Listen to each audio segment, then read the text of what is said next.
ほら、ルフィ、今一緒に海賊になる仲間を探してるんだ。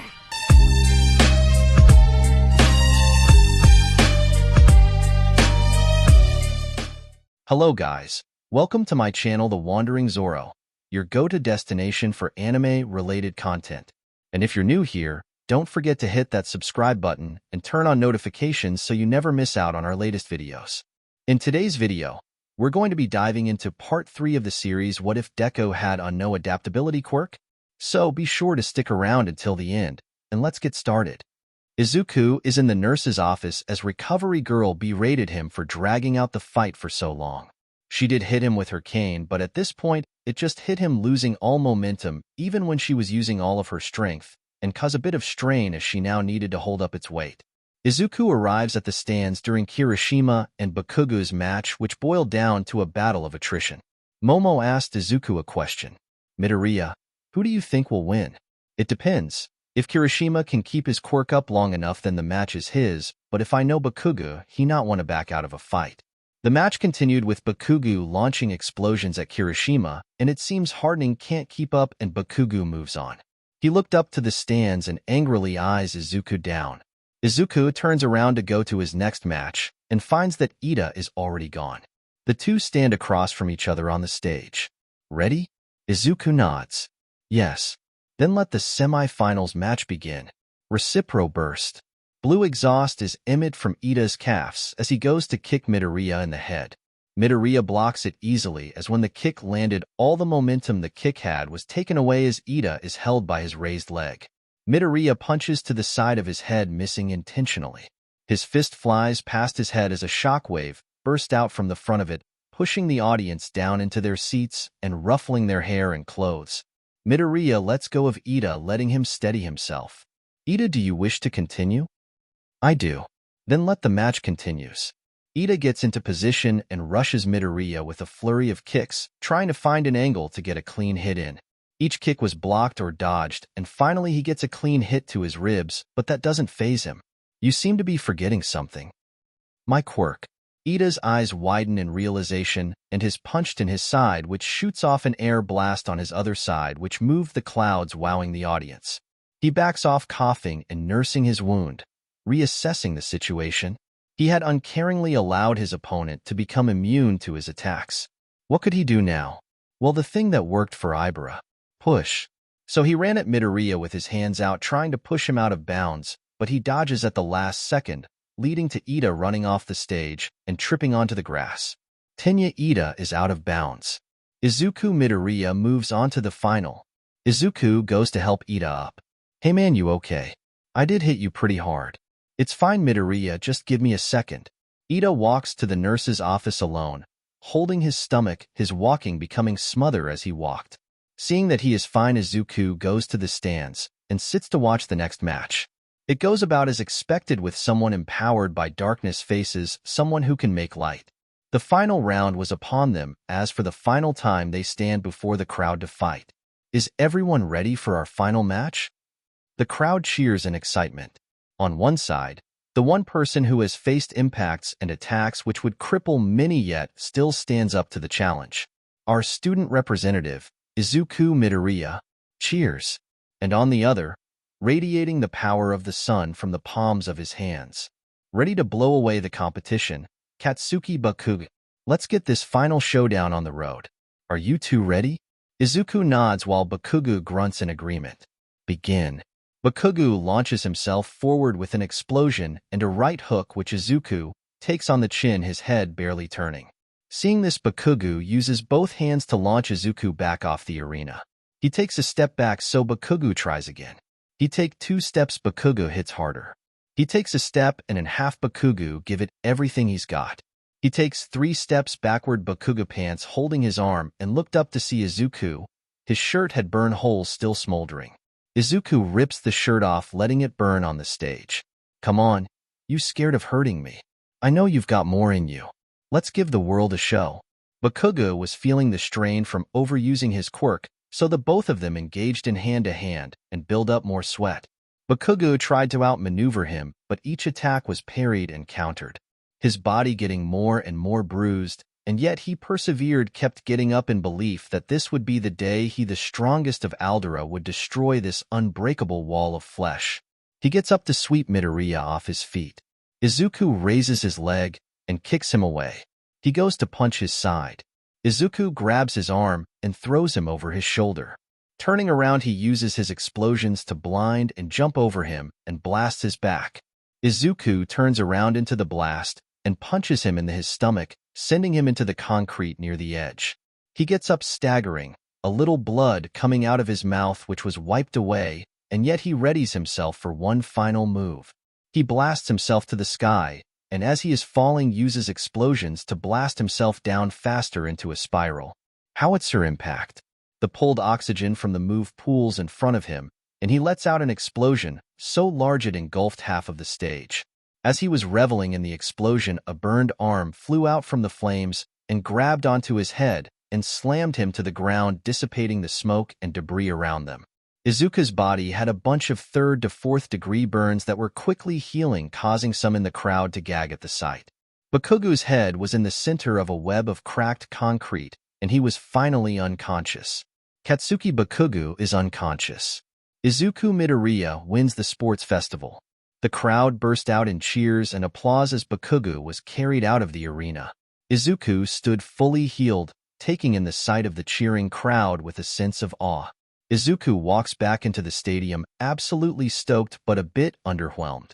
He felt like it was a bit too easy. He had won every event without too much trouble. The fights felt empty. He had gained nothing but notoriety from the public and heroes. Izuku smacked both of his palms to his cheeks, clearing his head. I should go see. No, I don't need to do that. The fights were just boring as all. Midoriya, Bakugu, and Tokoyami stand on upraised pedestals, awaiting the awards ceremony. They were waiting on Ida. With all events complete, and to end our sports festival, we have our awards ceremony. Cheers. Unfortunately, Ida was unable to attend due to a family matter. Presenting the awards. You love, you idolize him, All Might. The audience looks up to see All Might flying up in the air, his cape billowing in the wind as he slowly floats down to get his mic from Midnight. I am here to give out the medals. He walks up to Tokoyami and puts a bronze medal around his neck. You put up a great fight even when the conditions were not in your favor. I still have much to learn. That you do. A hero perseveres even when faced with difficult odds. I'll remember that, sir. All Might moves on to Bakugu and places a silver medal around his neck. Don't let this loss discourage you. I never will. Not even after I become the strongest. Good. The greatest never do. All Might walks up to Midoriya and places a gold medal around his neck. I am proud of the person you have become. Thanks, All Might. Just don't let it get to your head. After all, absolute power corrupts absolutely. I remember. I will be the hero the world can rely on. And that marks the ends to the sports festival. Give our winners a round of applause. Cheers and applause. It has been 2 days since the festival and everyone was in class, including Midoriya, which was surprising, but the reason for that was quickly answered as Aizawa revealed the amount of internship offers the students had received. Izuku Midoriya, 5735. Katsuki Bakugu, 4981. Shoto Todoroki, 4539. The stacks of internship offers were given to the class, and when it got to Midoriya, he was only given a single offer, which surprised the class knowing the amount of offers he got. The offer was from the rabbit hero Miruko, which was just the words "Come fight me" in bold red, jagged letters. Damn it, Nizu. Sigh. At least this might be fun. Before I let you all go, you'll all have to choose your hero names, and choose wisely, cause if you don't, Midnight bursts into the room. You'll have hell to pay. You hero names will be what the public will refer to you all as. Your choice here will affect you for the rest of your hero career. Yeah, you don't want to end up like Eraserhead over here. Aizawa reminisces about the past where Mike gave him his hero name. It was his own mistake for not choosing his own. Every row is past some small whiteboards and markers. All right, when you have chosen, I want you to come up and present it. The Frenchibu was the first to present. I'm the shining hero. Cannot stop twinkling. Shorten the can not to can't, then I'll call that a fine name for a hero. This continues for the rest of the class. Bakuga had some trouble as he was still very much in love with the name he chose when he first got his quirk. I'm King Explosion Murder. No. He grumbles as he goes back to his seat. Todoroki had gone with Tundra, which was accepted. Ida seems to have elected to use his own name. What happened to his brother must have affected him. Tenya Ida intends to face the hero killer. Fact. I should keep an eye on him. The only one who hasn't presented is Midoriya. You can come up whenever you are ready. Midoriya gets up to the podium and turns his board around. I'm the unstoppable hero. Invincible. Feels a bit haughty, but it's a great hero name you'll have to live up to. Bakugu, were you able to come up with something? Great Explosion Murder God. Dynamite. So just Dynamite. Use my full hero name. No, we're vetoing that you're Dynamite. He grumbles at the response. Alright, since everyone has chosen their names, I'll leave you all to choose who you'll be interning with. You all have 2 days to decide. After you are done, give your choices to Aizawa. If you have any changes you want to make to your costume, you can go to the support classes to get them done. The class gathers to discuss their choices. Midoriya, having already been chosen, stayed to listen to the others' discussions and providing input when needed. I'm thinking to accepting you, Wabami. That's pretty good. I'll assume you are going there to learn more about the publicity side of heroism. Not a bad idea. That's not the whole reason. She is pretty high up in the rankings, so she should have some insights that would be worth learning. While Todd is true, Iwabami isn't the best hero to choose if you want to learn what a hero does to stop villains. Yes, she has saved lives, but only when the situation demands it. Most of the time, she will be focusing on her brand, and seeing as you are the only one from Class 1A to get an offer from her. It wouldn't be a stretch to think she would be using your looks for promotion. In fact, I think she has a new perfume line coming out, so she might be too busy to even go on patrols. Who do you suggest, Midoriya? After hearing what you said, I don't think it best I go with her. I believe it would be best to go with either Fat Gum or Mr. Brave. Fat Gum because he could teach you what foods are best used for best energy efficiency and hand-to-hand combat, while Mr. Brave would teach you what tools would be best used for most situations.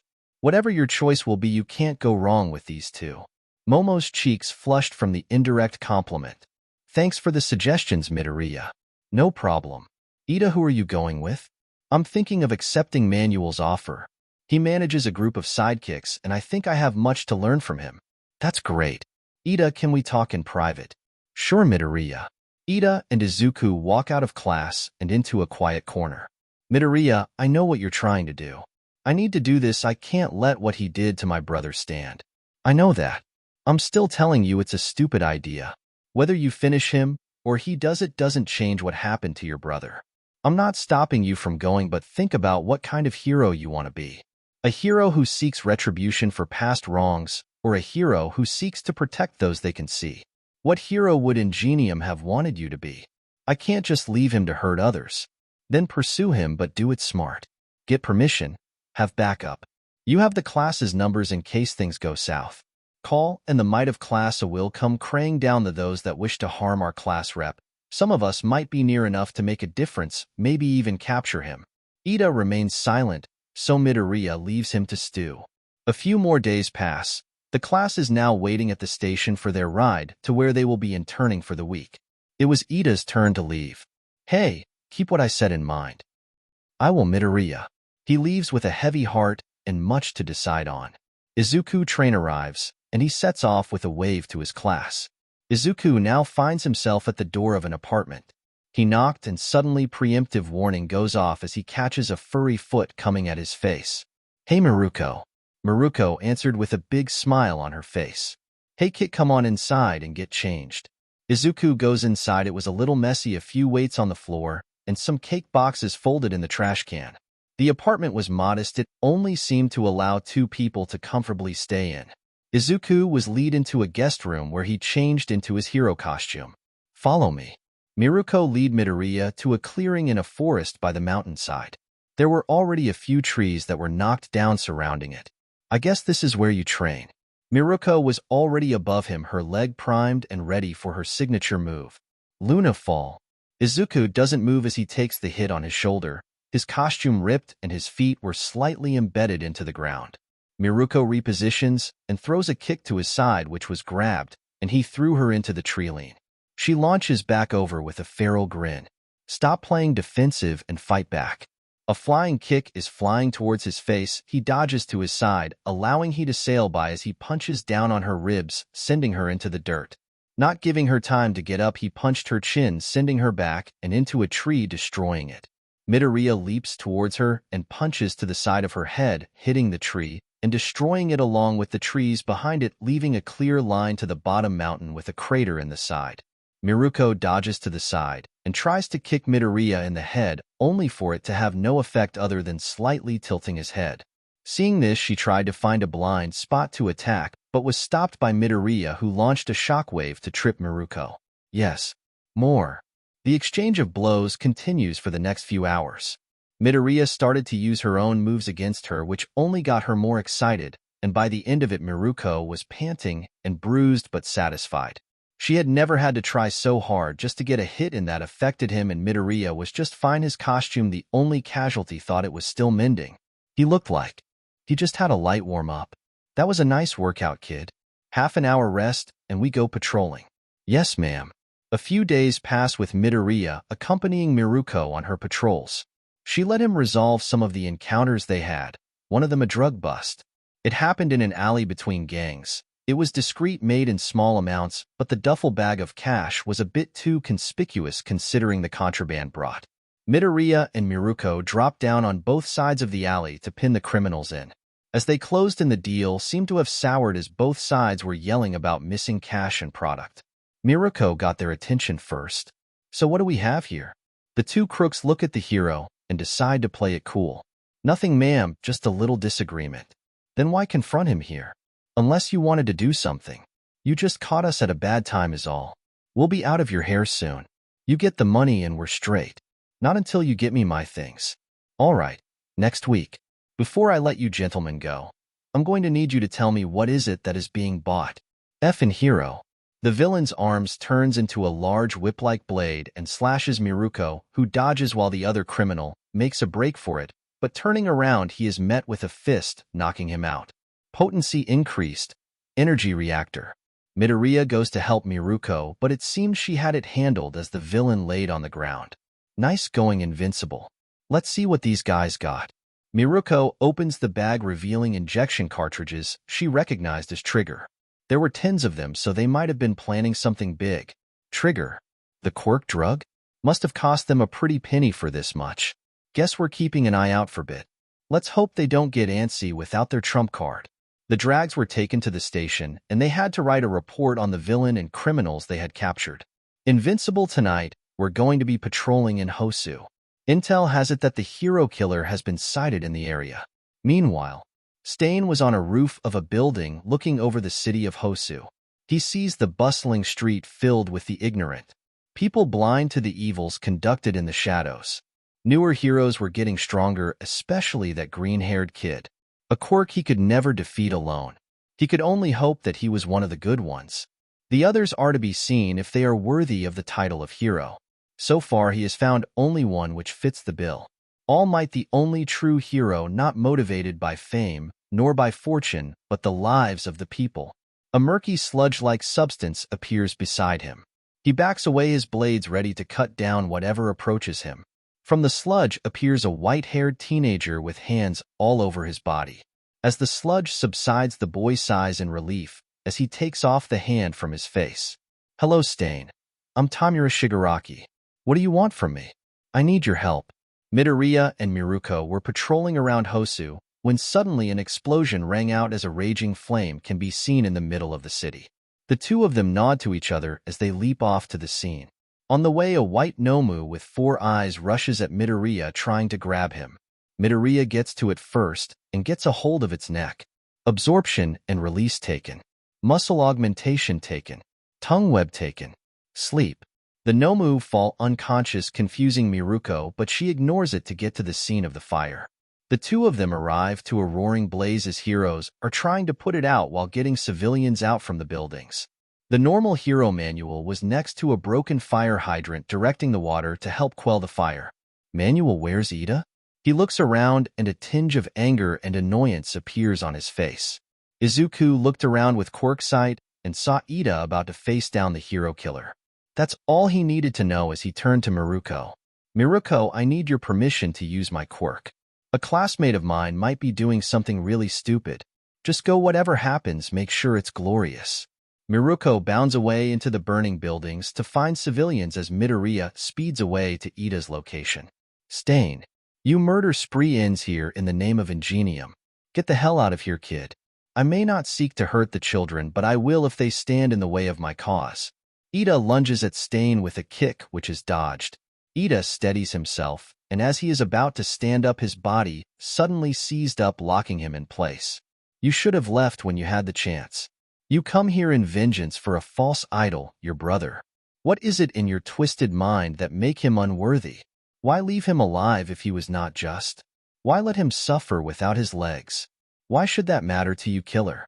You've ran here too blinded by your hatred to see those in need. Ida looks past him and sees a native bleeding out on the floor, looking at him in fear and frustration. How could he have missed him? Was what he was told true? You are just as fake as your brother was. You are not worthy of the title of hero you aspire to be. Stain raises his jagged blade above Ida's head, ready to strike down. Ida closes his eyes in reluctant acceptance.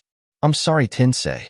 Stain was hit in the side and pushed away from Ida, and hearing this, looked up to see Midoriya looking down at him with an annoyed face. I told you to call us if you needed help. Sit tight, help is on the way. Midoriya goes toward Native to help him with his wounds. He manages to stop the bleeding as Stain tries to cut him down.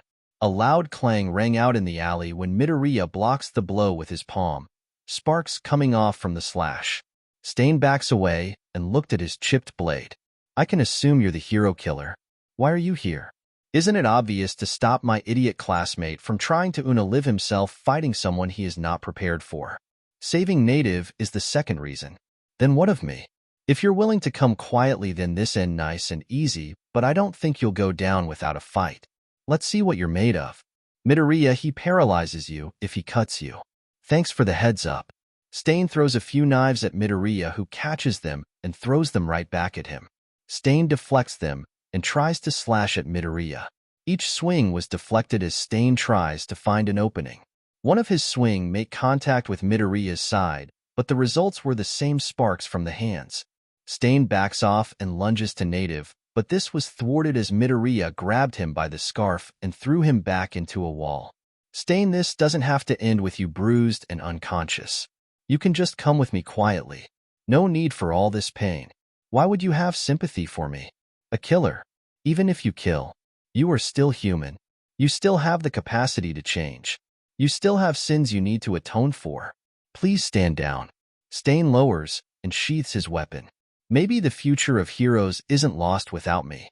You will be the beacon of heroism this society needs, and if you stray from your path, I will be there to cut you down. Whatever it takes. You are worthy. Ida slowly sits up as Stain's quirk began to wear off. He looked at the pacified hero killer in anger as he slowly got up. Recipro burst. Ida dashes towards the villain to beat him to a pulp, but he doesn't get the chance as Midoriya grabs him and slams him into the ground, knocking him unconscious. Miruko arrives just as that happens and looks at the hero killer. I've given up. You heroes really need to teach you generation well. Hero killer, you are under arrest for the murder of heroes all over Japan. Midoriya looks to the sky and sees a winged Nomu which flies at him once he is spotted. Midoriya jumps at and grabs its wings. Dragon wings taken. Hollowed bones adapted.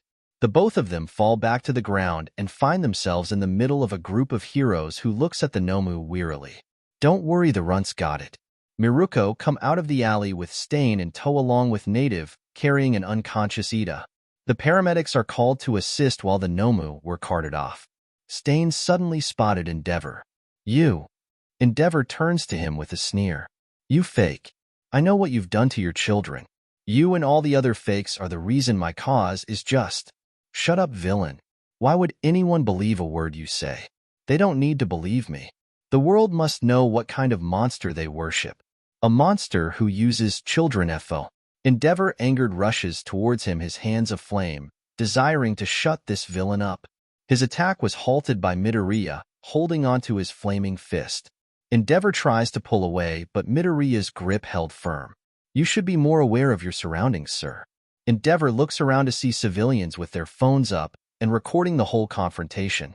He calms himself and Midoriya lets go of his hand. This isn't over, boy. He walks away as some people in the crowd follow him to get confirmation of Stain's statements. As Stain is being led back to the back of a police car, that turns to Midoriya. Invincible, you are the hero of the future. Just like All Might was in his prime. You will be the symbol for justice. You are a true hero. Stain got into the car and was driven away. Some in the crowd tried to get Midoriya to answer some questions, but he and Miruko were already gone. The video of the arrest of the hero killer Stain had gone viral. His last words were spread all over the news along with his accusations of the hidden home life of the Todoroki family. Journalists had dug up information that Endeavor's wife, Rei, had been institutionalized in a mental ward for scaring their youngest son. Along with that, there were various records of an oldest child that went missing a few years ago by the name of Toya Todoroki. Endeavor and his team had organized a press conference to address the allegations and rumors. All the allegations that have been propagated in the news are slander and have taken out of context. My wife is in a mental hospital because she had an unknown mental condition that wasn't addressed, which unfortunately caused harm to my child. My missing eldest is still under investigation, and I have been working tirelessly to find him. The conference did do a little to calm some of the public down, but the damage to his image was done. Many were looking at the hero's actions with more scrutiny, criticizing every little mistake and perceived wrongdoing. This critical eye was also spread to hero society as a whole. Midoriya had been getting stopped in the street after the recording was released. Many of them wanted pictures and signatures. Even a few of the crooks ran at the sight of him, resulting in a small chase. Ida was reprimanded by the police and the heroes. The one that affected him the most was Tensei, who calmly and with a disappointed look explained exactly what would have happened if he had succeeded in slaying Stain. His going to prison and what his mother would have had to go through weighed heavily on his mind. The rest of the internship passed without much fanfare, just patrolling and sparring with Miruko. She had a lot of fun fighting someone who could shrug off her hits without issue. It forced her to improve, fighting more tactically with less wasted movement. The two of them now stand at the platform waiting for the train. I'm gonna miss having such a great training partner. You really do only think about fighting, do you? She elbows him in the arm. The sound startled the nearby passengers, as anyone else hit by it would have flown into the tracks. Midoriya's train arrives and Miruko gives him an arm clasp, rocking the train a bit, and bids him farewell. Time passes. The class had taken their final written exam, and now the class is gathered in front of a group of teachers for the final physical exam. Welcome, Class 1A, to your final exam. You may be wondering why the staff have gathered here when it is a simple robot destruction test. Well, considering the times we have been inclined to adapt our tests, so today, you will be put into teams and will be fighting us. The class was split into teams of 2. That was the case until Katsuki Bakugo, Shoto Todoroki, and Momo Yaoyorozu will be fighting Eraserhead, which leaves Midoriya, who will be fighting me. All Might came falling from the ceiling and landed in front of Midoriya, who smiled in excitement. The teachers will be wearing weighted cuffs on their hands and feet to give you an advantage. However, All Might will not be doing so. But sir, isn't that unfair for Midoriya? I know he is powerful, but against All Might without restraints? I trust in his ability to adapt to the situation. Will the first team please get into position? The tests go well enough for the most part. Not everyone passes, but that is to be expected. Aizawa's test was the most interesting, as Bakugo was immediately incapacitated and failing, leaving Todoroki and Momo to complete the test. Todoroki was then wrapped in the bandages which immobilized him. He could have tried to burn them off, but he refused, leaving Momo alone to fight Aizawa. She managed to trick him into a trap and got the cuffs on him, leaving Momo to successfully pass the exam. It was now Izuku's turn, as he stood in the middle of a mock city, waiting for the countdown to begin. His plan? Well, that's pretty simple. Beat All Might into the ground. A shockwave of air destroys the buildings around him as All Might falls from the sky. California smash.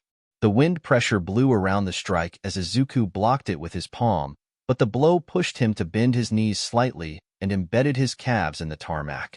You've grown a lot stronger, young Midoriya, and you've gotten slower. Midoriya punches his right side, sending All Might crashing into multiple buildings. from the hole made black tendrils grip at its edge. All Might flings himself with the help of Black Whip for another punch surrounded by golden lightning. Minneapolis smash.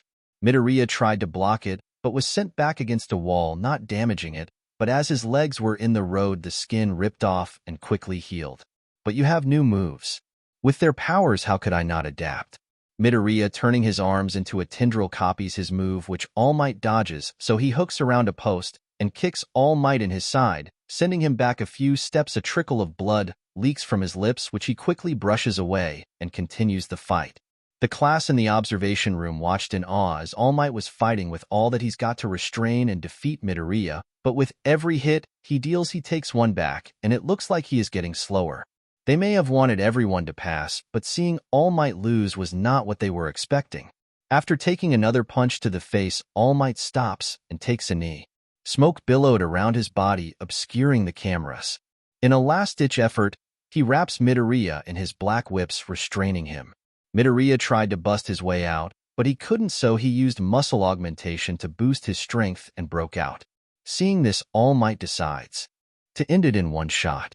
Gathering and condensing the embers of One for All, he gives it everything he's got. United States of Smash. Dust clouds were created in the wake of the super move. Midoriya stood defiantly against it. As the fist landed, the shockwave destroyed the buildings around it, and it was even felt in the observation room. The dust clears, revealing a destroyed test site filled with the rubble of the once standing buildings, and in the middle of the destruction, Midoriya stands tall with All Might's fist against his bare ribs, revealing a writhing red mass underneath and a cuff around his wrist. Villain captured. The exam ended with the defeat of All Might. An unbelievable sight, knowing of his legacy and recent power-up. When Midoriya arrived in the observation room, he was hounded by the class, congratulating him for his achievement. Praises and cheers were spread around the room, and Bakugo stood looking at the frame of Midoriya's win. He looked completely unharmed, smiling, cuffing and tried but content-looking All Might. The image seared itself into his head. He beat All Might. He did it easily. He is better than Dash. Bakugo shakes his head to erase that thought. No, he could never beat me. I'm the best that this world will ever see from now till forever. I will be the best hero to ever live. His mind had doubled down on his dreams to be the best hero to ever be, and nothing could stop him. Not All Might, not Midoriya, or anyone else. A few days later, Midoriya was at home watching videos when All Might called him. Young Midoriya, I hope I'm not interrupting anything. No, not at all. Why did you call? Did you want to speak to Nana again? Maybe later, but I'm calling to invite you to join me at the Expo on Island, my treat. Of course, I would love to. Great. There are some people I would like to introduce you to that I think you will get excited for. I get to meet David Shield. Of course, he has been a long-time friend of mine, and as you know, created my hero costumes. I'll come pick you up tomorrow. Packlight will be there for 2 days. Tomorrow. All Might and Izuku had just landed on the island on All Might's private jet. They walked into a corridor with a treadmill and screens on the side. They were scanned and registered into the island's attendance list. They were walking out of the airport when an assistant recognized All Might, which brought a crowd of fans and reporters trying to get close to All Might. All Might, ever the hero, stayed to give everyone an autograph. When they got out, they were in front of a fountain near some stairs. Sorry about that. I guess my fame precedes me. Do you have to deal with them all the time? Part of the job, my boy. You'll have to get used to this as your name gets out. We should be meeting my old friend now. He doesn't know about One for All, so try not to mention it. He's your friend, right? Why doesn't he know? I don't want to bring him into All for One's attention. All Might, if he is as smart as I think he is, All for One already has an eye on him. He needs to know All Might. He is already in danger. He needs to prepare. All right, Midoriya. I'll tell him when I get the chance. The sound of a pogo stick attracted their attention. Looking at the top of the stairs, they see a blonde-haired girl with glasses riding on a red and sleek-looking pogo stick. She gets down the stairs and jumps to hug All Might. Uncle Might. Melissa, you've grown since I last saw you. Any bigger, and you won't be able to pick me up anymore. They separate and Melissa turns to Midoriya. Oh, nice to meet you. I'm Melissa Shield. I'm Izuku Midoriya, a hero student from UA. I'm in All Might's class. They shake hands. Her eyes gleam in admiration. She began to circle Midoriya, checking out his hero costume and poking at pieces that caught her interest. This costume is pretty cool, and I can see that it doesn't have much defense, so you must have a defensive quirk. You can say that. She turns to All Might. You wanted to meet Dad, right? He's in his lab, follow me. The pogo stick deforms and turns into a bracelet on her hand as she ran off. All Might and Midoriya chased after her when Midoriya felt a familiar quirk, muscle augmentation. He looks toward the person who had it and sees that they have two quirks, muscle augmentation and a touch-based metal manipulation. He discreetly tells All Might, who said that he will deal with it later. They arrived at the labs and Melissa went in first to prime All Might's entrance. Feeling the time is right, All Might bursts into the room David was in. David was with an older, heavier man with short blonde hair, who looked like his assistant. I am here to visit an old friend. Might? What are you doing here? What? Got so big that you would leave behind your friends? How could you? They laugh at each other's antics. Good to see you, All Might, and I believe that this is your student. My name is David Shield, inventor. Midoriya shakes his hand, so awestruck that he can't get a word out. All Might coughs into his hand, which was noticed by David and Izuku. Melissa, could you show Midoriya around the expo? I want to speak with your uncle privately. Sure, Dad. Come on, there's so many things to show you. Midoriya follows her out. You too, Sam. The older man nods and leaves the room. All Might's body began to emit steam as he returned to his skinny form. He falls to the ground with David, trying to comfort him. Sorry, you had to see me like this. Nothing to apologize for. Let's get you to the lab. Melissa leads Midoriya to a bunch of exhibits. They saw the many innovations of David Shield. As they were speaking, a familiar voice was heard by Midoriya. Midoriya. He turns around to see Uraraka in her hero costume. Who is she? Oh, I'm Melissa Shield. I was showing Midoriya around the exhibit. You must be Midoriya's classmates. I didn't know you were invited. To the side, Yaoyorozu was seen with Jiro behind her, rubbing her earphones. Oh, he came with All Might. The three girls look at him in surprise. They didn't know that he was close with All Might. Then what happened to your invite from winning the sports festival? I gave it to Kirishima. Hey Midoriya, we have been walking a while. How about we rest at a cafe? They were now seated outside. The girls had told him to sit at another table, which confused him, but he obliged. He was thinking about the person he sensed when his drink arrived. Thanks. Don't mention it, Midoriya. He looks up to see Kaminari in a waiter's uniform and a tray. The girls notice him too, Jiro with a slight blush. Hey, are you working here? Yeah. The island was hiring temps to work during the festival. Being here and getting paid for it was the best decision we've ever made. We? Of course we. I wouldn't have got this job without my main man. Mineta appeared and began ogling Melissa until he felt disappointed looks from the group. Are you two slacking? Ida comes running after them and stops in front of the group. Hey Ida, how did you get invited? Oh, the entire Ida family was invited, but the others were too busy, so I came as representative. Oh. An explosion interrupts the conversation and they decide to check it out. Arriving in a mountainous arena, the group sees a smoking mountain. With 33 seconds on the clock, we have our 8th-placer in Jiro Kirishima. Cheers.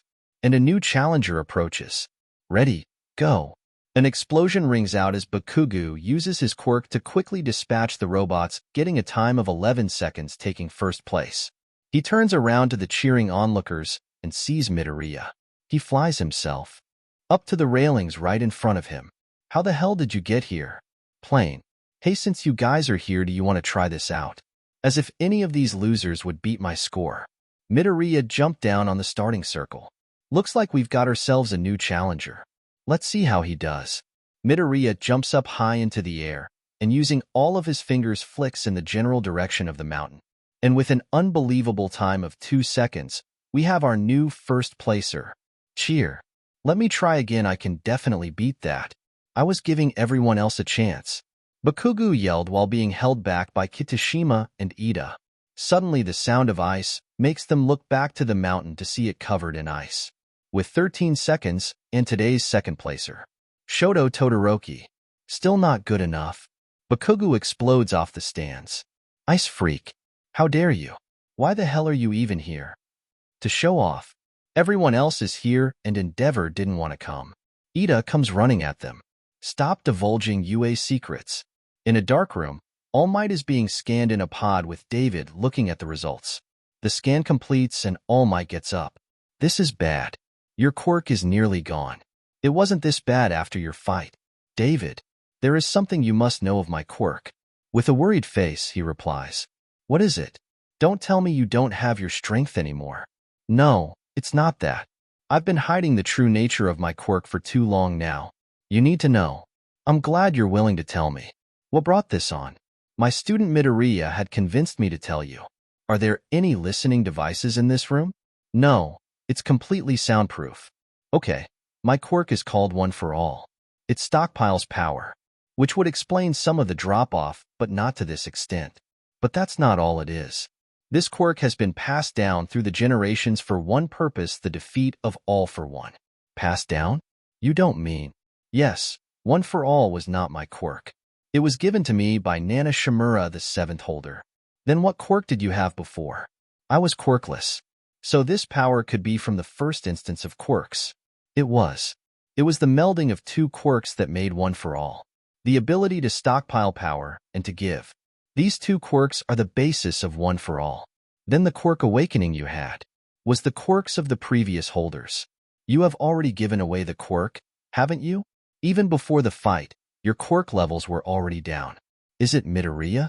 Yes. The quirk had become too powerful. Anyone who has a quirk and One for All experience accelerated the holder's aging. The fourth could only live for 18 years before he had to pass on the quirk. And you've held it for 40 years. How? The one thing that made me different, I didn't have a quirk, so One for All wasn't a burden on my body. Then that's why you chose Midoriya. He could adapt to the strain of the quirk, especially with the boost given. We didn't have time to find another holder, so Midoriya was the only way to ensure peace if I were to fail in defeating All for One. You have been saying that All for One has been defeated. Is there something I should know? All for One lives. It turns out his subordinates are more capable than we give them credit for. Don't worry, his reign will be stopped. Midoriya has everything he needs to permanently take him down. I'm sure of it. Midoriya is waiting in the reception hall with Ida, Todoroki, Kaminari, and Mineta for the others to arrive. He was wearing a dark green suit, black shoes, a slightly lighter green tie, and a maroon dress shirt. Eventually, the girls arrived one by one in dresses, and now they were waiting for Bakugo and Kirishima to arrive. Suddenly, the lights go out as an announcement is blared out. Emergency alert lockdown has been activated. All individuals should seek shelter. All who remain outdoors will be detained. The doors to the reception were locked and elevators were disabled. Well, we can't get in. What do we do? Jiro, could you listen into the reception hall? Jiro sticks her earphone jacks into the wall and hears some people sobbing and the sounds of a struggle. These villains, I need to find a way out of this. Jiro relays this to the group. There is a glass roof to the hall, right? Let's go see what's up. They get up to the roof and look down to see a bunch of villains with guns, and the heroes restricted by blue bands around their bodies. Midoriya gets the attention of All Might and signs to him that they can hear him. He told them that the villains who had been led by a villain by the name of Wolfram, and that they activated the security system and have taken David and Sam as hostage. They were going to the vault to get something. Midoriya signs to him that they will take care of this, which All Might protested, but eventually decided to put his faith in them. Midoriya turns to the group. Okay, we know that this is an emergency. Villains have infiltrated the island and have control of the security system. Melissa, what floor is the security room? The 200th floor. That's so high. How would we get there? I'm getting there from the outside. I'll get to the top and work down until I get control and release the heroes. You guys can go from the bottom to make sure they don't escape. Momo, could you make some devices so we could communicate? She makes earpieces for everyone. But how are you getting up there? It's a pretty long climb. I have a few tricks up my sleeve. Midoriya takes his shirt off to the flustered shrieks of the girls, and from his back dragon wings emerge. Or in this case, my back. Give me a shout if you need help. Midoriya blasts off into the sky to the stunned looks of his class. Did you know Midoriya could do that? Melissa received a collective shaking of heads from side to side. He never really has a chance to show off his quirk, and we never knew he could grow new limbs. None of us could get him to go all out. In the air, Midoriya was looking around the tower for any air defenses or cameras. There didn't seem to be any, so he continued up. On the roof, he sees a helicopter guarded by some villains with assault rifles. He blitzes past them, knocking them out, and gets a hold of the pilot using ventriloquist. Turn off the engine. The pilot shuts the engine off. Make it so this helicopter will not take off. He removes the key and flips some switches and levers. Midoriya takes the key and warps it into his hotel room. Forget everything about me and how to operate a helicopter and sleep. The pilot falls unconscious. Midoriya turns off dragon wings and looks around. He finds a storeroom with a bunch of tools, fuel, and some chains. He gathers the villains and chains them to a pole. He also chains the pilot to his seat so that if anyone were to get up there, they would think it was safe. Midoriya walks down into the building and looks through some rooms. He hears someone talking about kids climbing the tower. Midoriya opens a gate into the room, knocks the guard out, and grabs onto the guy at the computer. Show me the cameras to the intruders. He presses on some keys, and it displays the class running through a hallway. Midoriya checking in. I have control of the security system. They stop and look up to see the camera. They wave to it. I'm enabling the elevators and turning off the get to the vault and protect it. David is coming your way. Okay. They get into the elevator as Midoriya switches the camera to David and Sam. They were in the elevator alone. Finding that weird, but believing that they would be fine, he switches back to the class, and they were in the greenhouse running to the elevator. Guy's hold on the elevator has a few hostiles. The class dives into the bushes as two villains come out of the elevator. One looked kinda like a weasel, and the other was short and had a shaved head. They were looking around when Kirishima and Bakugo appeared. How the hell did they get here? Is Kirishima that bad with directions? Hey, do you know the way to reception? We got a bit lost. Don't mess with me, kid. You really think that would work? The short one turns into a purple gorilla-like thing and attacks them. A wave of ice encases them, but not for long as holes appear in the ice, allowing the villains to get out. Tell your leader to come up, and that David has got his device. The villain does so, and Midoriya waits out of sight of the door. In the meantime, Midoriya kept an eye on the cameras to make sure the group was okay, and since he didn't need the hacker anymore. Hacking taken. After a few minutes, the door opens to a large red-headed man in a trench coat. Come on, let's go. He sees his subordinate on the ground and the other missing, and before he can do anything, he feels a hand grab the back of his head. Metal manipulation taken. Muscle augmentation taken. He smacks the hand away and touches the door frame to trap the intruder, but finds that his quirk doesn't work. He tries again and still it fails. He tried to punch the kid, but muscle augmentation didn't activate, and he was knocked onto the floor. So what did you want to steal? Why the hell would I tell you? What did you do to my quirk? That's quite simple. I took it. Midoriya touches the wall as metal in the walls bursts out and wraps around the villains. Wolfram looked at the metal in shock, still trying to use his quirk to move the metal. The only person he knew able to take quirks was All For One. That MF set me up. So you were working for him. What do you mean you planned this? Midoriya's attention was caught by Melissa's voice. He drags the villain to the computer and opens the camera for the vault room. Sam was holding a briefcase while David was speaking with Melissa and the rest of the class. My research was frozen by the board when they found out about it. I needed a way to get it to All Might. I'm sure you have noticed that he is getting weaker. Hey, let go of the boss. Midoriya turns around to a villain with desaturated pink hair with cone-like blades for arms swinging at him. He grabbed the blades and crushed them, causing blood to seep out of the seams. The villain drops to the floor holding his arm in tears, looks up in anger, and tries to swing with his other arm. Midoriya grabs it again. Cone spike taken. Midoriya temporarily gave him super regeneration to heal his arm and gave him back his quirk as he already had one like it. Though the quirk didn't seem to want to leave, so he forced it out. Cone spike given. Sleep. The villain falls unconscious along with the one on the computer to the surprise of Wolfram. Deactivate emergency alert. The villain wakes back up and does so. Midoriya makes him fall asleep again. Midoriya then grabs Wolfram by the back of his coat and drags him with him. Forget my ability to take and give quirks, and that your quirks have not been taken, but think that you are in anti-quirk cuffs. If you find you can't use your quirk, blame All For One. Wolfram's eyes glazed over, and as he begins to struggle with his restraints. If it wasn't for those cuffs, I would have crushed this whole building. Save it for court. Sleep. Wolfram falls unconscious and Midoriya presses his earpiece. Guys, I got Wolfram. Let's meet down in reception. Nice going, Midoriya. We'll meet you there. Midoriya arrives at the landing next to the glass roof, picks up his shirt, warps the key back onto the helicopter, and goes into the hall where the heroes are waiting. A restrained Wolfram was thrown through the door. Sorry about the interruption. Midoriya. Melissa came running and jumped to hug him. Midoriya caught her. I'm glad you're okay. He didn't put up much of a fight, did he? Nah, I got him by surprise. So what's so important about the briefcase? David walks up to him. I think it would be best if we spoke of this in private. Midoriya along with All Might were taken to a secure meeting room. Where is the older guy? No offense. Sam was taken into custody. He suggested we use fake villains to stage a robbery to get the device to All Might discreetly. Turns out he felt betrayed that I would allow our research to be frozen by the board. Fact.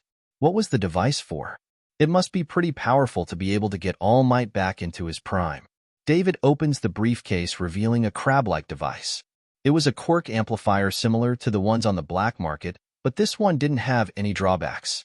All Might refused to take it and had recommended it be destroyed, and frankly, I agree. The chaos it would cause if it was released would be astronomical. I can destroy it if you'd like. You have a way to dispose of it? You could say that. In Pure Beam, a dark laser shot out of Midoriya's finger and completely disintegrates the device along with the case. David recognized the quirk and looked toward All Might. All Might? David, I know it looks bad, but I believe Midoriya would like to explain. Midoriya told him of his involvement with All for One, how he had weakened him and taken his power. Did you get all of his quirks? I did, but it seems like he had multiple copies of his quirk along with many others. He had sent Wolfram to get the device to get himself back to full strength. Fact. He did. Seems like Sam didn't know what he had gotten himself involved with. Fiction. Sam was working with All for One. Fact. All Might and David sit silently as they process the information. All for One had an agent within Island. He almost succeeded in his theft. If not for Midoriya, this might have been the straw that broke this time of peace. The three of them returned to reception. Hey, Midoriya, how did you grow those wings? Oh, it's something I discovered a while ago. Just like how I turn my arms into tendrils, I can mold my body to my needs, though some things are still difficult. The rest of the night went without issue. The class was very excited to share their experience of fighting actual villains rather than the goons from the USJ. The next day was the Expo, where scientists share their discoveries and inventions. The whole class was in awe of the presentations, mainly the innovations in hero costumes. Melissa even got to present a gauntlet that reduced quirk strain from excessive forces on the body, effectively acting like a brace. She invited an audience member to try it on, and she chose Midoriya. Putting the red bracelet on and tapping it, it unfolded and wrapped around his arm. Go and try it out. The roof opens up to the sky. It is a sunny day with mild clouds. Midoriya readied his fist and punched into the sky, launching a pressure wave, and an hole could be seen in the sky. A sudden crack could be heard from the stage.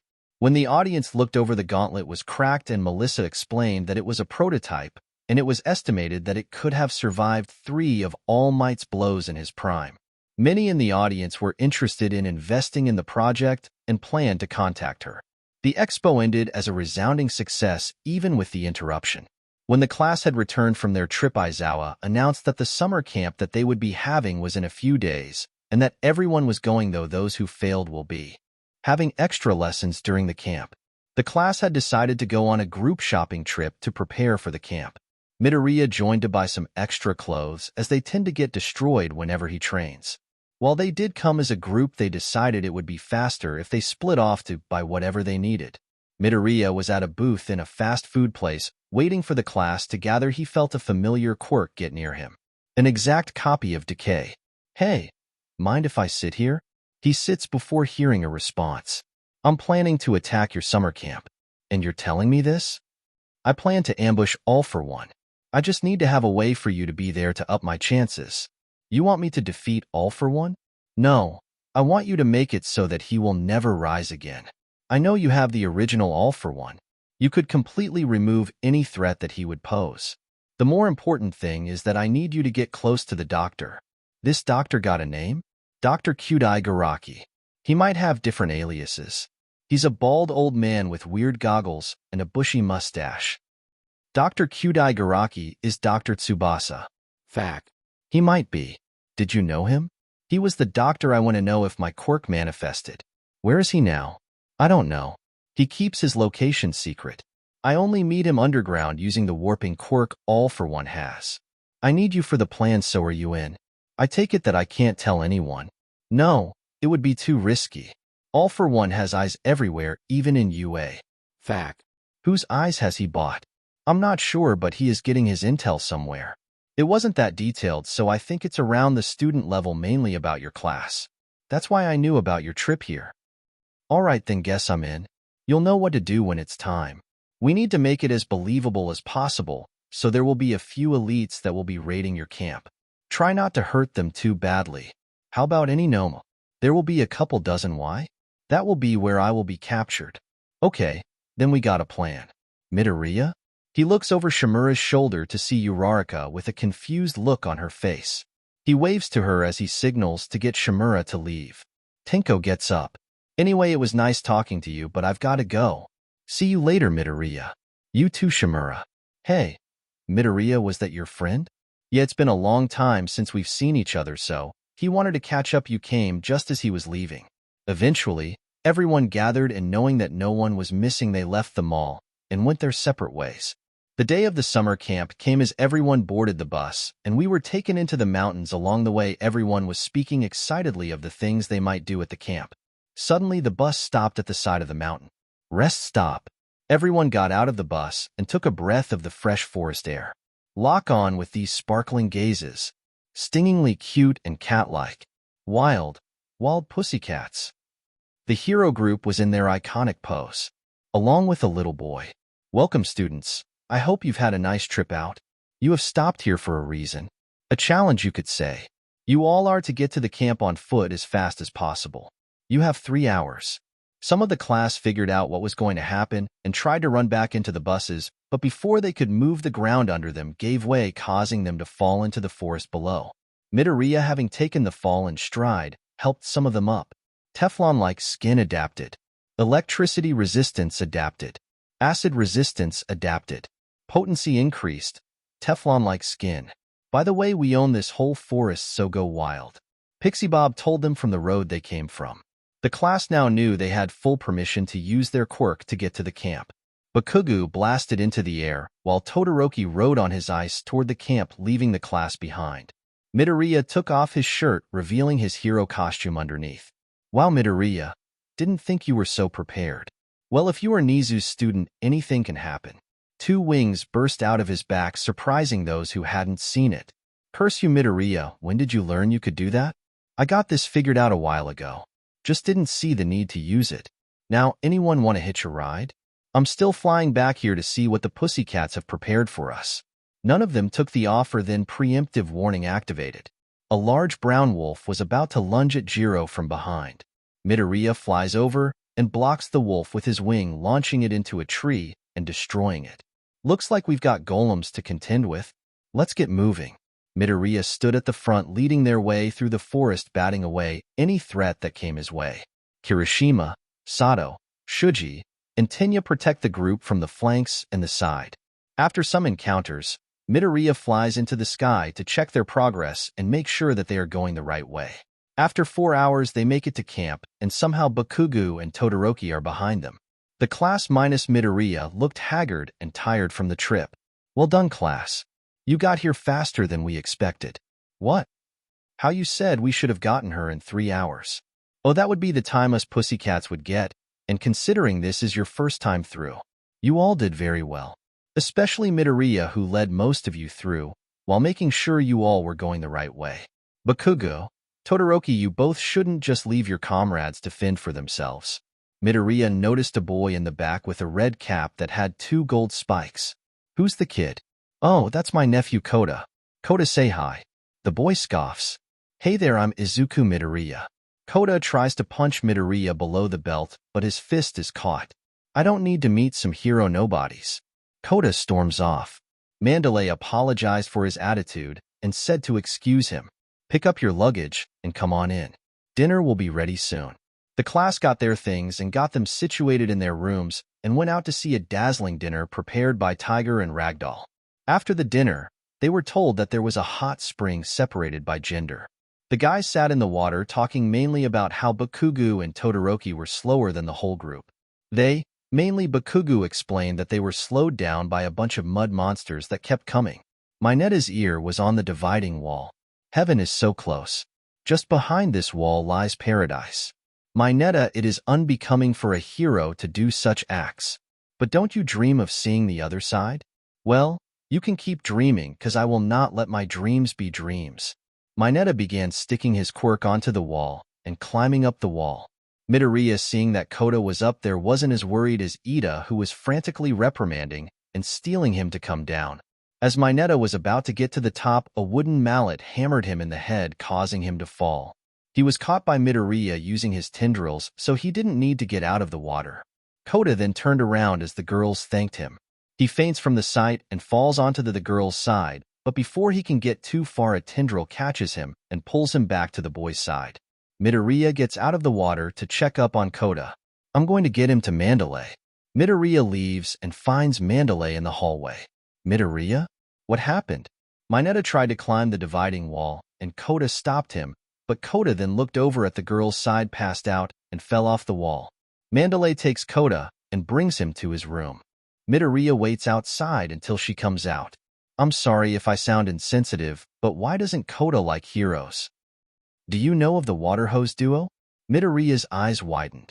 Yeah, it does make sense, his anger.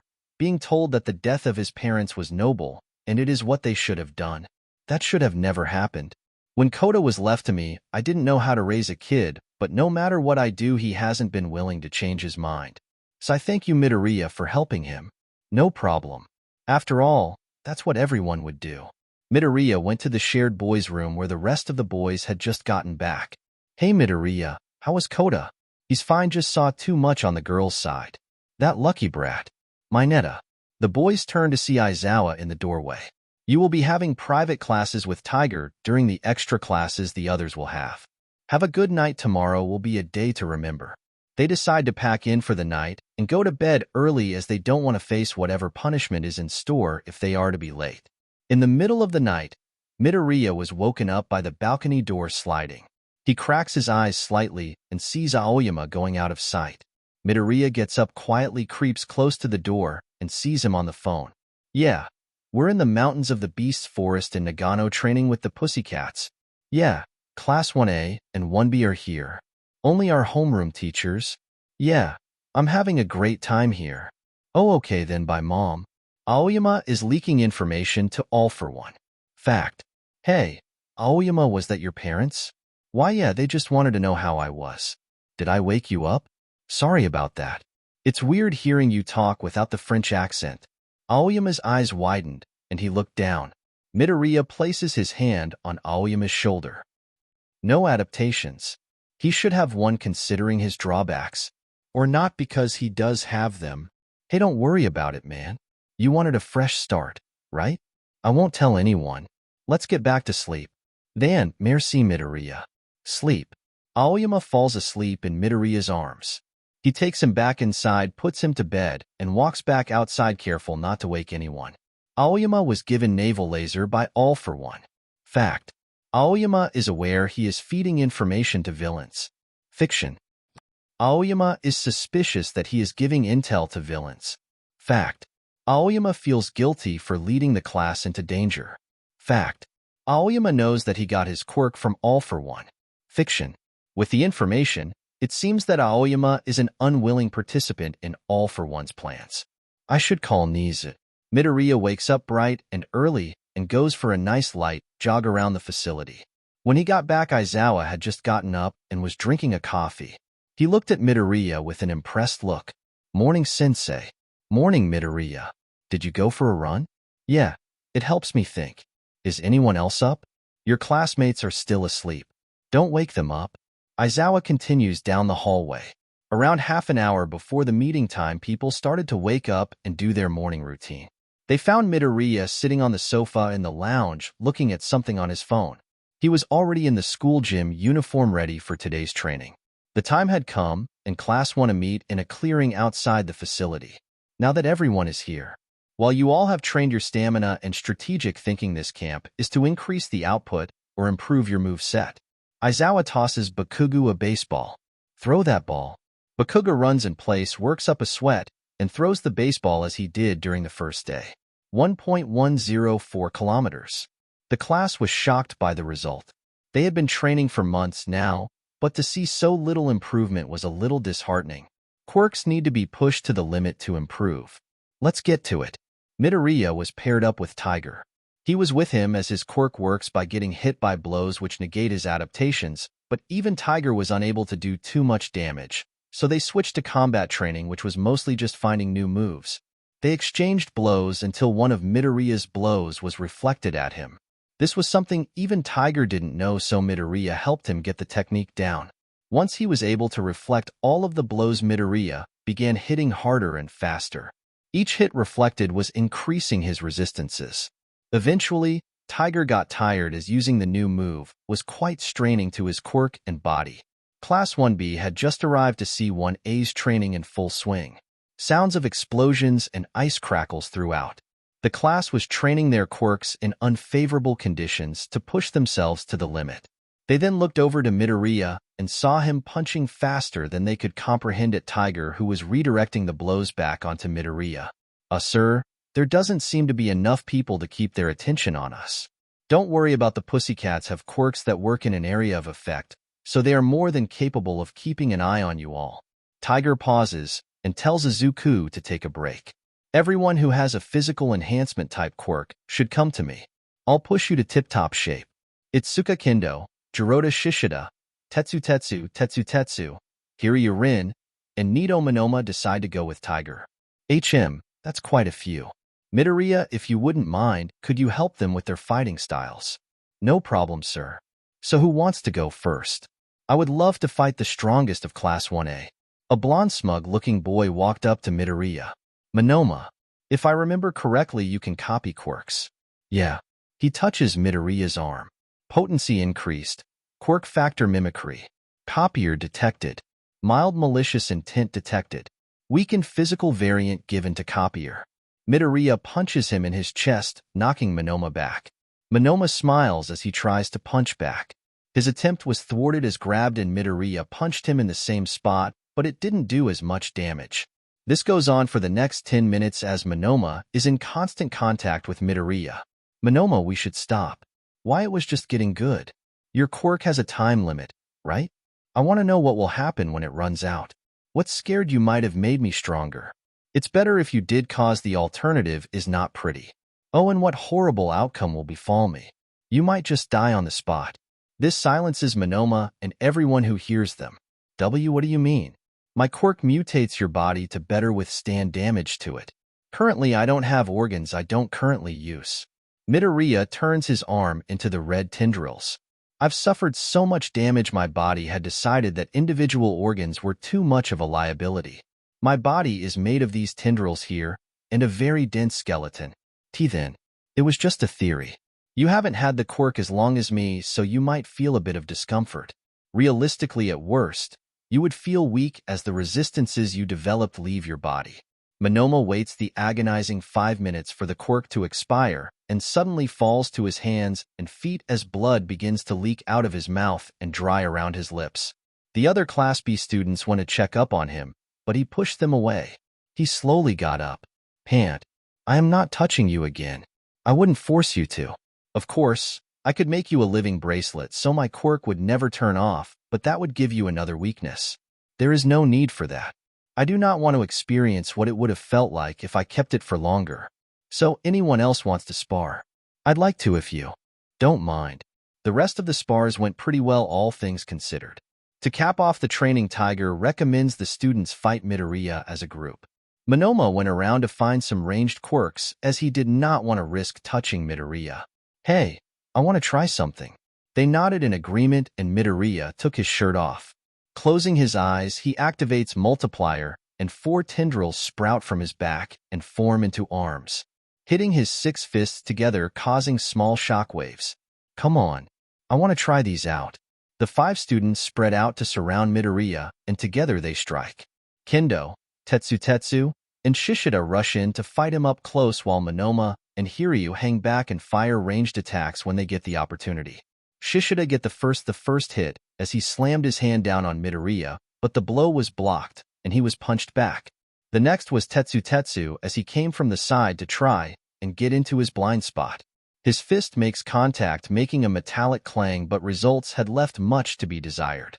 Midoriya raised his fist to retaliate, which Tetsu tried to block by crossing his arms, but he was launched back a few meters, cracking the metal on his arms. Not giving Midoriya time, Kendo tried to smack Midoriya away, but the hand was stopped. Before Midoriya could retaliate, a sudden burst of flame set his upper body ablaze. Feeling like it was not enough, Hiryu fired his scales into the flames. The flame dissipated, revealing a smoking but relatively unharmed Midoriya. Seeing this, the group redouble their efforts. After 20 minutes, the group is tired and panting on the floor, while Midoriya looked no worse for wear. Well fought, Midoriya. I believe that will be all for today. You all can go inside and rest. They slowly dragged their tired bodies to the facilities to rest, some of them thanking Midoriya for the training. Midoriya retracted his extra arms and went back inside. Both classes were worked to the bone, but at least they will be getting a hearty meal to regain their strength. A crate of ingredients slammed onto the table attracted their attention. Oh, by the way, the first meal was a freebie. For the rest of the time here, you all will be cooking your own meals. The classes groaned as they got to cooking. A lot of the heavy lifting was done by Midoriya, who used multiple tendrils to help cook the food, which the classes appreciated. Midoriya noticed that Kota was missing, and Mandalay asked him if he could bring him his meal. Walking through the forest, he senses Kota up a hill alone. Midoriya opened a warp gate close to his location and warped to him. Hey, Izumi, how the hell did you find my hideout? I just followed your footprints. You weren't at dinner, and Mandalay got worried, so she sent me to get you food. Like I would eat anything made by a hero.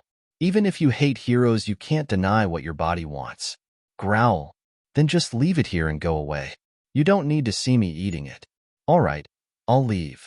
Izuku looks out to the forest and the night sky. It's a shame what happened to your parents. A sudden silence comes across the clearing. What do you know? You people playing heroes and villains just so you could all finish each other off. You all just want to show off how flashy your quirks are. Is that what you think heroes do? I don't need to explain myself. I don't think that you should lose your parents just because they were heroes, but what do you think would have happened if they didn't step in? They would still be here. Yes, they would, but if they didn't stop that villain, how many more kids wouldn't get to see their parents again? You're just like them, telling me that they should have died. They decided to stop him, but that doesn't mean they never loved you. The people who told you their passing was noble are wrong. Any death is a tragedy, even for those which are irredeemable. I'll let you have your dinner. Izuku left Kota to think as he scanned the entire forest for any intruders. He finds nothing. Hopefully Shimura won't go too overboard. I just jinxed it, didn't I? Fact. Sigh. The next day of training came and went. It was harder for some as the remedial class ended in the dead of night, leaving them exhausted, though Aizawa states that they will have more improvements that way. At night, the classes were once again tasked with cooking dinner. As Midoriya had cooked for them yesterday, they decided that Midoriya should be exempt from cooking and washing the dishes. After dinner, the remedial students went to their class as the Pussycats gathered the rest of the classes. All right, everyone, tonight we have a game for both classes to play. The game is called a test of courage. Both classes will go into the forest for a spooky night stroll. One class will act as scarers, trying to scare the other class. The other class will go into the forest in pairs, and their objective is to not show fear and to pick up their name tags from Ragdoll in the forest. The game lasts for 15 minutes, and the roles switch. Whichever class gets the most scares wins. Class 1B all go into the forest. They were given 5 minutes to get into position. Pairs of Class 1 went in every 2 minutes. As Uraraka and Azui went out of sight, 2 villains appeared and knocked out Pixie Bob. Hello, heroes. We are the Vanguard Action Squad from the League of Villains. I am Spinner, and this lovely lady is Magna. Spinner looks at the class and recognizes Tinya as the last target of Stain, but not before seeing the only other person to be deemed a true hero. His facade falls, and he runs up to Midoriya to shake his hand. Oh my god, it's Invincible Stain's true hero. But before he could move, he was stopped by Magna. Spinner, don't forget why we're here. The two villains got into position to attack the heroes, which also do the same. Mandalay, Kota is missing. I know where he is. Midoriya, I give you permission to use your quirk to get Kota and engage with any hostiles on the way. Two red wings burst from Midoriya's back, and he flies to Kota's hideout. On the way, he sees blue flames beginning to engulf the forest. Some of the students were trying to evacuate to the camp building. He gets to Kota's location and spots a large man with a familiar quirk. Hey, kid, this is a pretty good spot. You could see the whole forest from here. Who are you? How did you find my hideout? Oh, I'm just a hiker. In fact, I'm looking for someone. Do you happen to know anyone with green hair? Oh, I'm right here. The large man Midoriya recognized as Muscular turned around and found a fist centimeters away from his face. The fist connects as Muscular is embedded in the mountainside. Come on, Kota, let's go. Your aunt is waiting for you. Muscular suddenly bursts out of the mountain and tries to punch Midoriya, but to no avail as his fist is halted by a palm. He tries again, and this time Midoriya takes it on the chin effortlessly, his head barely moving. Muscular redoubles his efforts as more muscle fibers cover his arms. Each hit caused shockwaves which knocked Kota onto his ass. So you're Izuku, Midoriya. The boss told me to not get you when I see you, but I don't care. I haven't faced anyone who could shrug off my blows. Show me more. Muscular bulks up more and rushes Midoriya with a flurry of blows. Each blow getting stronger and stronger, yet Midoriya stood firm. After a while, Muscular backs off panting. Why? Won't go down? I get stronger the more you hit me. Did Shigaraki not tell you? Muscular's eyes widen in excitement. Anyway, I think we've been here long enough. Midoriya disappears from view, and Muscular starts to look around to see where he is going to attack from. He was suddenly grabbed by the back of his head, sending him into the dirt. Sleep. Muscular falls unconscious. Kota? He comes running out of his hiding spot. Midoriya, are you okay? Oh, I'm just fine. It'll take a lot more than that to take me down. Let's go. Kota was picked up and Midoriya flew back to camp. On the way, he sees Aizawa just restraining a black-haired villain in his bandages before the villain turns into sludge. Midoriya lands and puts Kota down. Midoriya, what took you so long? Muscular held me up. The League is after me. Then you should get back to camp. I go get everyone else? That would take too long, and I've already faced them before. If I just go back, then they will target the others. Okay, go tell Mandalay that students are allowed to use their quirks. I'll get Kota back. Midoriya flies back into the air, and back to Mandalay and Tiger, who were on the back foot. Puny heroes, you're no match for the Vanguard Action Squad. Midoriya falls from the sky and stomps on Spinner's back. Magna, distracted, was quickly taken care of. Mandalay, Kota is with Aizawa, and he has a message.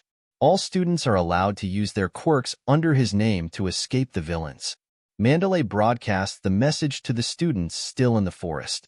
Midoriya looks out into the forest with quirk sight and sees a large horde of Nomu closing in on their position. Mandalay, I'm going to go save the rest of the class that are still in the forest. Okay, stay safe. Midoriya flaps his wings and flies toward the large horde of Nomu. The quirks they had were all the same copies of shock absorption, hyper-regeneration, and several strength and speed enhancers. Midoriya drops down in the middle of the horde, taking the quirks of whichever Nomu contact with him. After getting through most of them, he spots a person in a trench coat, a top hat, and wearing a white mask. Shock absorption X15 taken. Hyper-regeneration X15 taken. Strength enhancer X15 taken. Speed enhancer X15 taken.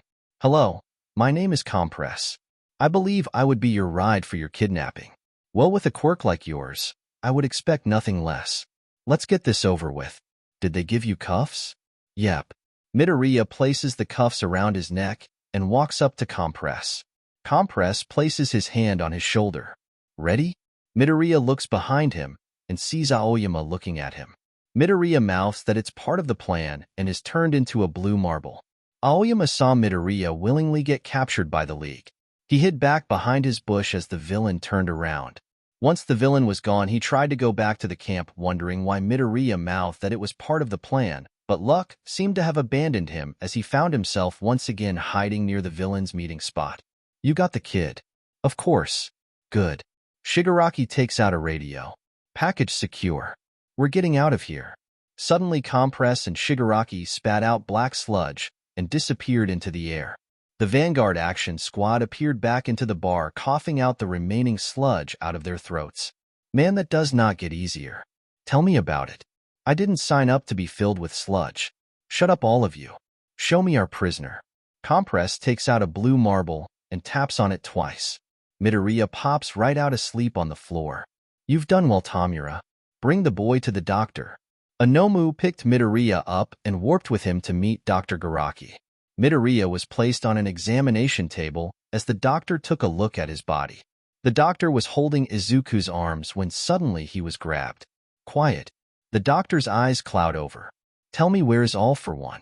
The doctor remains silent, confusing Midoriya. "Write down the location of your master, All for One." The doctor cuts his own finger and writes it down in blood on the examination table.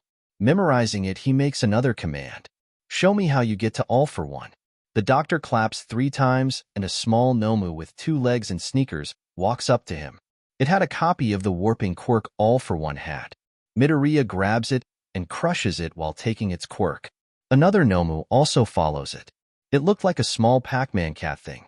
It had the quirk Double, which was also taken. "Warping taken. Double taken. Lead me to your strongest Nomus." The doctor leads him past a bunch of pods containing the weaker Nomus. They had a bunch of quirks he already had, so he took their quirk and destroyed all the Nomu by spreading his tendrils around. Tool arms taken. Signal jammer taken. Gecko taken. Body bulk taken. Scale mail taken. Transform taken. Blue flame taken. Compress taken. Gas taken. Blade tooth taken. Magnetism taken. Decay taken. Super regeneration taken X15. Shock absorption taken X3. Strength enhancer taken X57. Speed enhancer taken X60. Self-detonation taken X10. The doctor then leads him into a room with 12 pods. Midoriya promptly takes their quirks and destroys them. Power taken. Shoulder-mounted jets taken. Super regeneration taken X12. Muscle augmentation taken X5. Radio waves taken X12. Transforming arms taken. Storage taken X2. Hypertrophy X5. Liquefaction taken. Rupture taken. Wing taken. Burst taken. Mouths full taken. Expand taken. Bright side taken. Head whip taken. Crush taken. Trunk taken. Bone barrier taken. Radio waves? Why would they need that?